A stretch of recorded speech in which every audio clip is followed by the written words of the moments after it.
Mike Lee joining me now. Look, Mike, I'll say this again. My fear is that stocks are down and they stay down for an extended period of time. I mean months, the rest of the year, for example. Tell me why I'm wrong.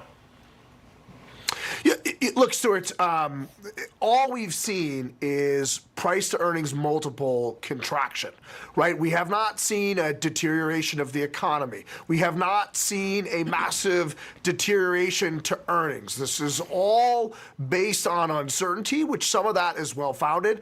As you hear about negotiations in India where Walmart and Amazon are going to get much better deals to be able to sell into those countries, you start to get a glimmer of hope. I think this is going to be a pretty good earnings season. We'll see what we get in terms of guidance. But look, interest rates are coming down one way or the other. The rate of inflation is somewhere around 3%. There's no reason for short-term rates to be above 4%. Whether Powell gets thrown out or he does it on his own, it doesn't really matter from an investor standpoint. His time is limited. Wait, hold on, Mike. If the president fired the chairman of the Federal Reserve, you don't think that would have some severe repercussions around the world? I mean, America would lose its reputation for, I don't know what the word is, sustainability or dependability?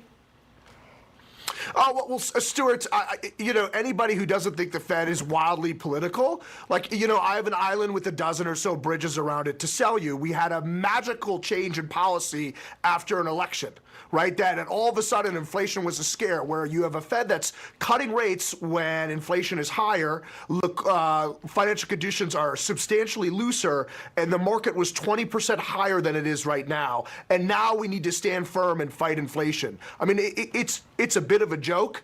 I think it would be better if he doesn't fire Jerome Powell. Either way, within the next 12 months, rates are coming down. Okay. Tesla reports after the bell. Could the company be a casualty of what Musk is doing for Trump and Doge?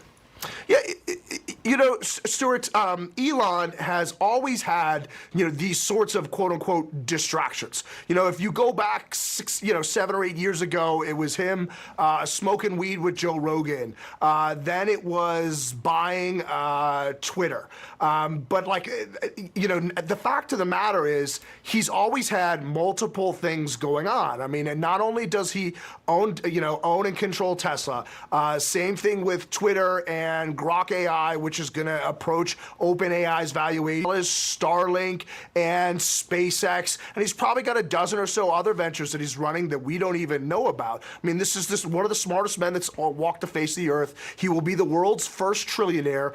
I'm going to go with what Elon wants to do over some, financial quote-unquote journalists masquerading as, Okay. He will be the world's first trillionaire. You just said it on tape, Mike, and that's a dangerous thing to do. But we will be checking on it. Mike Lee, everything's fine. Thanks, Stuart. You've got a new nickname. Mike, everything is fine, Lee. See you later. Thanks, Stuart.